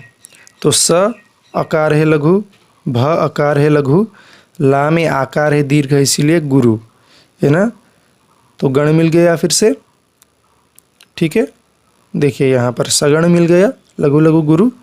तो देखिए अगला भगण है, गह विसर्ग है, ग तो वैसे आकार होने के कारण लघु, लेकिन विसर्ग होने से गुरु हो गया। शी ह्रस्व ई है लघु, ख आकार है लघु, ठीक है। तो भगण मिल गया, गुरु लघु लघु। फिर ल र में ह्रस्व ई है इसलिए लघु, ग णी में दीर्घ ई है इसलिए गुरु। तो इस प्रकार से इस श्लोक में यही नियम, इन्हीं गणों को घटित करना है, तो आप सबका छंद का पहचान हो जाएगा। तो कोई भी एक श्लोक मिलता है तो इसी प्रकार से लक्षण अनुसार, छंद का लक्षण अनुसार वहाँ पर यह सभी जो गण हैं इनको घटित कराना है, तब मालूम चलेगा कि कौन सा छंद है। पहले तो अक्षर देखना चाहिए, कितने अक्षर है, ठीक है। तो देखिए उदाहरण में क्या है, यदा किंचित ज्ञोहम द्वीप इव मदांधः समभवम तदा सर्वज्ञोऽस्मीत्यभवदवलिप्तं मम मनः यदा किंचित किंचित बुधजन सकाशादवगतं तदा मूर्खोऽस्मीति ज्वर इव मदो में व्यपगतः। तो कितना सुंदर श्लोक है, यह नीति शतक से है। तो यहाँ पर हम घटित करके देखेंगे कि सबसे पहले यगण देखना है। तो य लघु है, दा दीर्घ होने के कारण गुरु, की तो लघु है ह्रस्व है, लेकिन आगे न और च, य और च है ना, इसीलिए संयुक्ताक्षर होने के कारण की गुरु हो जाता है। तो यगण मिल गया, लघु गुरु गुरु। तो अगला है मगण, है ना। ची लघु है, ह्रस्व है, लेकिन आगे ज और झ संयुक्ताक्षर है, इसीलिए ची जो है गुरु हो जाएगा। ज्ञो ओकार दीर्घ है, इसीलिए यह गुरु सामान्यतः। फिर ह ह्रस्व है, अकार है, लेकिन ऊपर अनुस्वार है अहम, है ना, इसीलिए यह ह के ऊपर अनुस्वार होने के कारण गुरु। तो मगण मिल गया, तीनों गुरु। तो अगला देखना है द्वि। देखिए ह्रस्व ई है इसीलिए लघु। देखिए यह व द्वि के बाद नहीं आया, अगर द्वि के बाद प में लगा हुआ होता कोई वर्ण तो द्वि गुरु हो जाता, लेकिन यहाँ पर द्वि के आगे चला जाएगा व वर्ण, इसीलिए यह गुरु नहीं होगा, है ना। तो प लघु, ई भी ह्रस्व ई इसलिए लघु। तो नगण मिल गया। फिर व लघु, म लघु, दा जो है आकार होने के कारण गुरु, यह फिर से मिल गया सगण। फिर देखिए ध विसर्ग होने के कारण गुरु, स लघु, म लघु, भगण मिल गया। तो भ जो है लघु, अकार है, व में अनुस्वार होने के कारण गुरु। तो ये सभी म, य, म, न, स, भ, ल, ग ये सब गण हमको मिल गए, है ना। तो इसी प्रकार से यहाँ पर सभी चरणों में, सभी पादों में यही लक्षण घटित करना है तो सामान्यतः मिल जाएगा। तो देखिए यहाँ पर विशेष है कि यति, तो कहाँ पर किस वर्ण में रुकना चाहिए।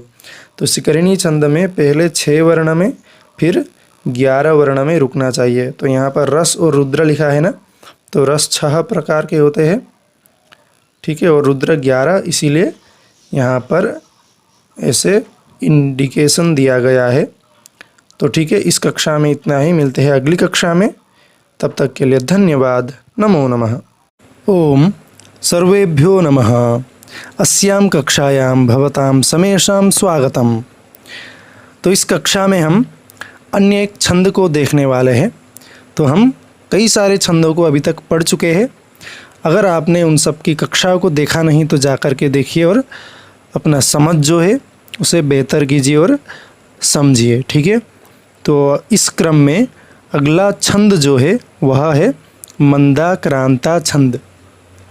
तो मंदाक्रांता छंद का ज़्यादा से ज़्यादा प्रयोग या फिर संपूर्ण किसी ग्रंथ में प्रयोग है तो वह ग्रंथ कौन सा है, तो ऐसा भी प्रश्न बन सकता है।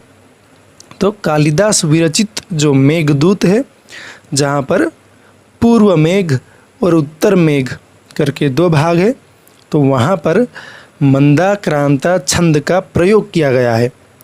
ठीक है, तो यह ध्यान में रखना है क्योंकि परीक्षा में बिल्कुल पूछा जा सकता है। ठीक है, तो देखिए मंदाक्रांता छंद का विशेष क्या है कि उसमें कितने अक्षर है, वह ध्यान रखना है कि 17 अक्षर 17 है ना। तो यह परीक्षा में पूछा जाता है कि मंदाक्रांता छंद में कितने अक्षर होते हैं, 17 अक्षर। तो 4 पाद होते हैं ना कुल प्रत्येक छंद में, तो प्रत्येक चरण में 17 अक्षर। ठीक है, तो यही है मंदाक्रांता छंद का विशेष। तो यहाँ पर हम लक्षण देखने वाले हैं सबसे पहले, और यह लक्षण जो है उसे याद करना है। ठीक है, तो लक्षण क्या है कि मंदाक्रांताम बुद्धि रसन गैर्मो भनो तो गयुग्मम, है ना। फिर से आप सभी बताइए, मंदाक्रांताम बुद्धि रसन गैर्मो भनो तो गयुग्मम। मंदाक्रांताम बुद्धि रसन गैर्मो भनो तो गयुग्मम, है ना। तो यहाँ पर गण देखिए किस प्रकार से गण दिया गया है। देखिए मगण भगण नगण तगण तगण ग और ग, गुरु गुरु, है ना। तो मगण भगण नगण तगण ग युग्म में ना, युग्म यानी 2 बार, इसलिए ग गुरु गुरु 2 बार आया है। ठीक है, तो इसी प्रकार से लक्षण में बता दिया जाता है कि कौन से गण यहाँ पर प्राप्त होते हैं छंद में। तो पहली कक्षा में मैंने बताया था आप सबको किस गण में कैसे मात्राएं मिलते हैं या फिर लघु गुरु किस प्रकार से मिलता है। तो मस्त्री गुरु स्त्री लघुश्च नकारो है ना, मैंने पढ़ाया था पहली कक्षा में, तो आप सब वहाँ से यह क्लियर कर सकते हैं। तो म तीनों वर्ण गुरु होंगे, भ आदि गुरु बाकी 2 लघु, न तीनों लघु, त पहले 2 गुरु फिर 1 लघु, फिर त पहले 2 गुरु फिर 1 लघु, और ग यानी गुरु और ग यानी गुरु। तो देखिए मन है ना, म ह्रस्व था, लघु होना चाहिए था, लेकिन आगे संयुक्ताक्षर है ना, न और द संयुक्त है इसीलिए गुरु। फिर दा जो है वहाँ पर आकार है दीर्घ, इसीलिए यह दा भी गुरु। का में आकार है ना, इसीलिए यह भी गुरु। तो मगण मिल गया, तीनों गुरु। ठीक है, तो अगला है त, है ना, त में आकार, ठीक है, गुरु। और ब जो है उसमें ह्रस्व उ है, इसीलिए यह लघु। फिर ध में ह्रस्व ई है, इसलिए यह लघु। तो भगण भी मिल गया, पहले गुरु फिर लघु लघु, है ना। फिर र लघु स लघु और न लघु, है ना। तो नगण भी यहाँ पर मिल गया। फिर गई ऐकार होने के कारण गुरु, मो ओकार होने के कारण गुरु, फिर भ लघु, है ना, तगण भी मिल गया। फिर से 9 गुरु, तो गुरु औकार होने के कारण फिर ग लघु, है ना। तो फिर से तगण मिल गया।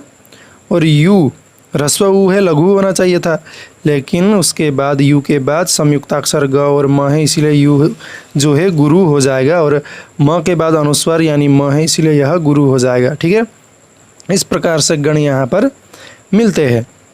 ठीक है, तो लक्षण याद कीजिएगा, मंदाक्रांताम बुद्धिरसन गैर्मो भनौतो गयुग्मम। ठीक है, तो उदाहरण देखिए यहाँ पर किस प्रकार से दिया है। कश्चित कांता विरह गुरुणा स्वाधिकारात् प्रमत्तः शापे नास्तं गमित महिमा वर्षभोग्येण भर्तुः यक्षश्चक्रे जनकतनया स्नान पुण्योदकेषु स्निग्धच्छाया तरुषु वसतिं रामगिर्याश्रमेषु, है ना। तो इस प्रकार से यह जो है मेघदूत का पहला ही श्लोक है जहाँ पर मंदाक्रांता छंद है। ठीक है, तो देखिए क, उसके बाद संयुक्ताक्षर इसीलिए गुरु, चित है ना, तकार जो है ची में ही आ गया, तो इसीलिए यह भी गुरु।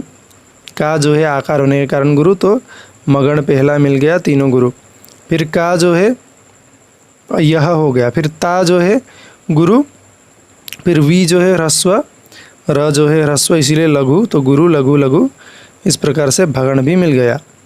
फिर ह लघु, है ना, गु लघु और रू भी लघु, तीनों में ह्रस्व अ ह्रस्व उ है ना, इसीलिए यह नगण मिल गया। फिर ना जो है यह गुरु है ना, स्वा जो है यह गुरु और धी ह्रस्वई होने के कारण लघु, तो तगण मिल गया। ठीक है। फिर का जो है गुरु, रा जो है गुरु, फिर प्र आकार है इसीलिए लघु, तो तगण मिल गया है ना। तो म जो है यह लघु होना चाहिए था, लेकिन उसके बाद संयुक्ताक्षर त और त है इसलिए म गुरु, और त के बाद विसर्ग है इसलिए यह भी गुरु। तो इस प्रकार से यहाँ पर म भ न त त ग ग, इस प्रकार से ये सभी गण यहाँ पर प्राप्त हुए। ठीक है। तो बाकी संपूर्ण जो 3 चरण हैं, तो उन सबको भी आप इसी प्रकार से लिख करके प्रैक्टिस कीजिए। ठीक है। तो कोई भी एक श्लोक मिला है तो वहाँ पर गण के निर्धारण से आपको पता चलेगा कि किस प्रकार का वहाँ पर छंद प्राप्त हो रहा है।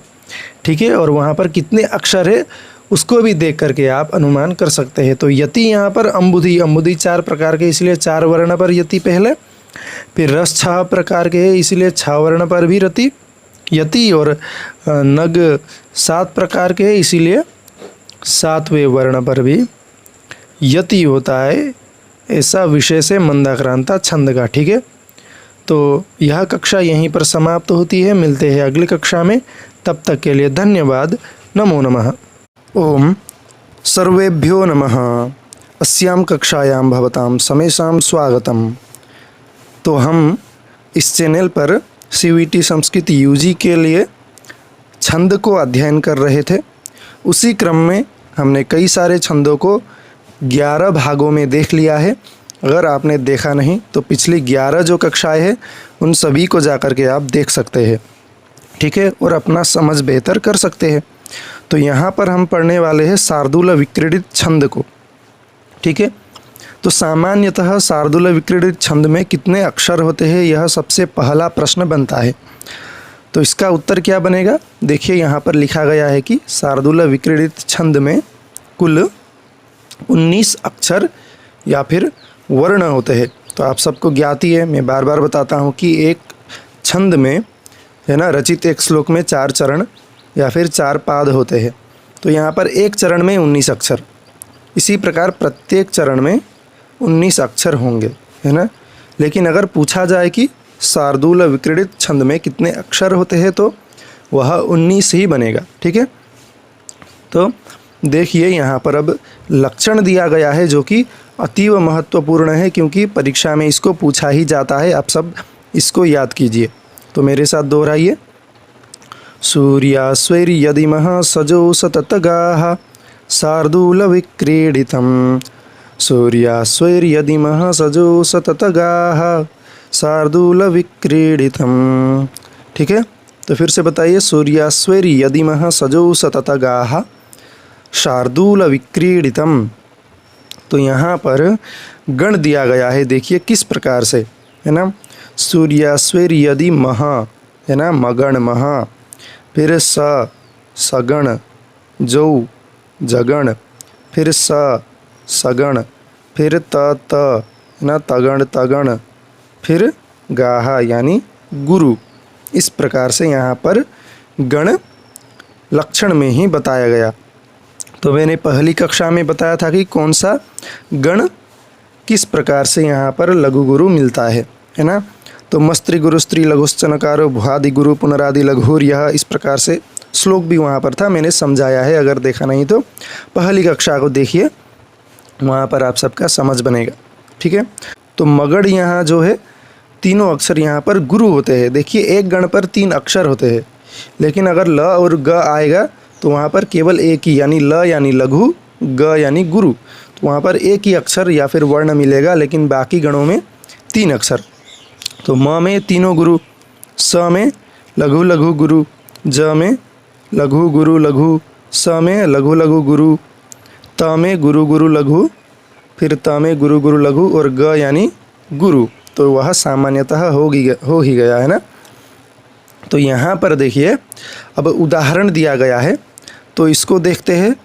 शक्यो वारयितुं जलेन हुतभुक् क्षत्रेण सूर्यातपो नागेन्द्रो निशिताङ्कुशेन समदो दण्डेन गोगर्दभौ व्याधिर्भेषजः संग्रहैश्च विविधैर्मन्त्रप्रयोगैर्विषं सर्वस्यौषधमस्ति शास्त्रविहितं मूर्खस्य नास्त्यौषधम्। है ना, कितना सुंदर सा एक श्लोक यहाँ पर दिया गया है। तो यहाँ पर यति देखिए, सूर्य 12 प्रकार के, इसलिए यहाँ पर 12 अक्षर में सबसे पहला यति होगा। फिर अश्व 7 प्रकार के, इसीलिए वहाँ पर फिर से 7 अक्षरों के बाद यति होगा। यह शार्दूल विक्रीडित में विशेष है। तो देखिए उदाहरण में किस प्रकार से गण मिलते हैं। तो श अ है, यह लघु है ना, लेकिन श के बाद क और य संयुक्त अक्षर है, इसीलिए श क्या हो जाएगा, गुरु है ना। य में ओकार, ओकार तो गुरु ही होगा, इसीलिए गुरु। मैं जो नियम बता रहा हूँ, बार बार क्यों बता रहा हूँ, आप सब लिख लीजिए कॉपी में और टेलीग्राम चैनल में वहाँ पर भेजिए मुझे, ठीक है। कि अगर लघु के बाद संयुक्ताक्षर आएगा तो वह लघु गुरु हो जाएगा। इस प्रकार से आप लिखिएगा और टेलीग्राम में भेजिएगा। फिर वह जो है आकार, इसीलिए वह गुरु, ठीक है। तो मगण मिल गया, गुरु गुरु गुरु। फिर र लघु है अकार, फिर य में ह्रस्वई लघु है ह्रस्वई है ना। फिर तू लघु ही होता लेकिन अनुस्वार ऊपर में है, इसीलिए गुरु, तो सगण मिल गया। फिर से ज लघु, ले एकार गुरु ही होता है ना। तो न अकार लघु, तो यहाँ पर जगण भी मिल गया, ठीक है। फिर ह ह्रस्व ऊ है लघु, त लघु, फिर भू लघु होना चाहिए था, ह्रस्व ऊ है, लेकिन उसके बाद संयुक्ताक्षर अक्षर है ना, क और छ, तो इसीलिए भू गुरु हो जाएगा। तो यहाँ पर स मिल गया। फिर छ जो है लघु, नहीं छ लघु नहीं होगा, क्योंकि छ के बाद त्र है, त और र वहाँ पर संयुक्ताक्षर, इसलिए छ जो है गुरु। त्र में एकार है, इसीलिए यह गुरु। फिर ण जो है अकार है, इसीलिए लघु। तो फिर से तगण मिल गया। सु दीर्घ उ है, इसलिए वह गुरु हो ही गया। फिर य में आकार है, इसलिए वह गुरु हो ही गया, है ना। और त जो है वह लघु, तो फिर से तगण गुरु गुरु लघु मिल गया। फिर अंतिम में जो है पो, वह ओकार होने के कारण गुरु। तो इसी प्रकार से अन्य 3 चरण में भी इसी प्रकार से म स ज स त त ग, इस प्रकार से यहाँ पर गण मिलेंगे। तो वहाँ पर शार्दूल विक्रीडित छंद है वह पहचान हो जाएगा। और प्रत्येक चरण में आप गिन करके देखिए 19 अक्षर यहाँ पर पाए जाते हैं प्रत्येक चरण में, ठीक है। तो लक्षण याद कीजिएगा। सूर्यास्वैर्यदिमः सजोष ततगाः शार्दूल विक्रीडितम्। सूर्यास्वैर्यदिमः सजोष ततगाः शार्दूल विक्रीडितम्। सूर्यास्वैर्यदिमः सजोष ततगाः शार्दूल विक्रीडितम्। सूर्यास्वैर्यदिमः सजोष ततगाः शार्दूल विक्रीडितम्। सूर्यास्वैर्यदिमः सजोष ततगाः शार्दूल विक्रीडितम्, ठीक है। तो इस कक्षा में इतना ही, मिलते हैं अगली कक्षा में। तब तक के लिए धन्यवाद। नमो नमः। सर्वेभ्यो सर्वाभ्याश्च नमो नमः। स्वागत है आप सभी को इस कक्षा पर। तो इस संस्कृत साधना नाम के हमारे YouTube चैनल पर संस्कृत CUET UG 2025 का जो परीक्षा है उसके लिए तैयारी चल रही है। संस्कृत पे साधना चल रहा है, अभ्यास चल रहा है। तो उसी क्रम में हम समास को पढ़ रहे थे, लेकिन छंद के कुछ लक्षण जो है वो परीक्षा में सीधे सीधे तरीके से पूछा जा रहा है, ठीक है। तो इसीलिए मैं इस कक्षा में केवल और केवल संस्कृत के जो छंद है, लौकिक छंद, उनके लक्षण को रखूँगा, ठीक है। तो आप सब अगर लक्षण का अर्थ सहित अच्छी से जानकारी, फिर उनके सभी उदाहरण इस प्रकार से जानना चाहते हैं तो मुझे कमेंट कीजिएगा, बताइएगा।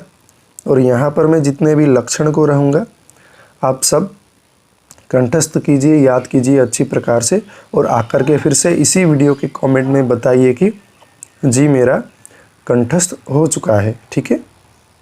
तो चलिए छंदों का लक्षण देखते हैं कि छंद दो प्रकार के हैं। अच्छी प्रकार से मैंने छंद परिचय वाली कक्षा में समझाई हुई है।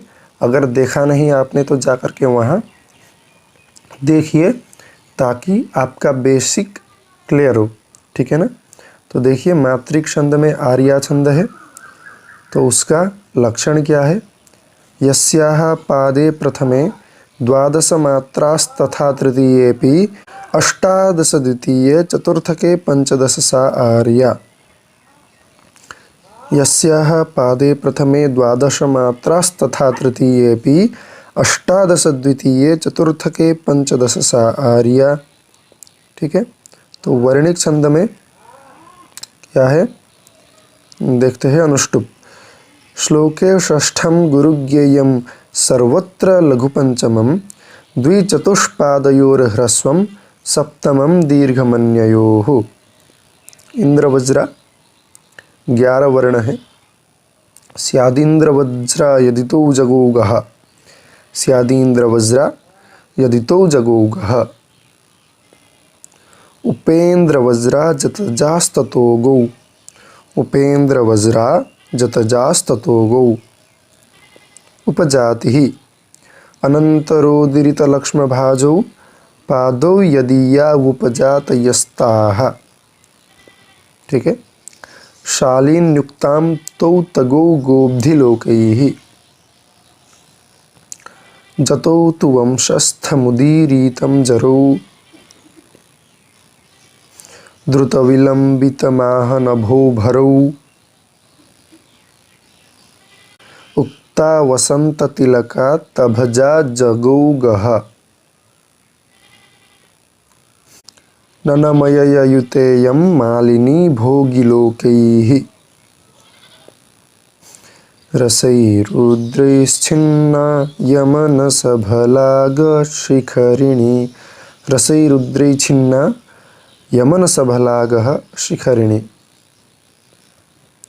मंदाक्रांतां बुधिरसनगैर्मो भनौतौगयुग्मम्। ठीक है। रसयुगहयैर्स्नो म्रौस्लौगो यदा हरिणी तदा।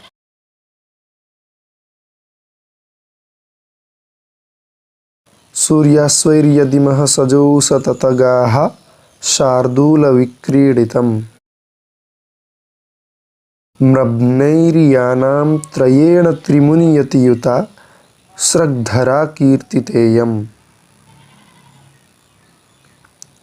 ठीक है, तो इतने ही लक्षण यहाँ पर रखे हुए हैं। आप सब इन लक्षणों को याद करके आइएगा, उसके बाद कमेंट में बताइएगा। फिर मैं अच्छी प्रकार से सभी लक्षणों को समझा दूंगा, व्याख्या सहित समझा दूंगा। ठीक है।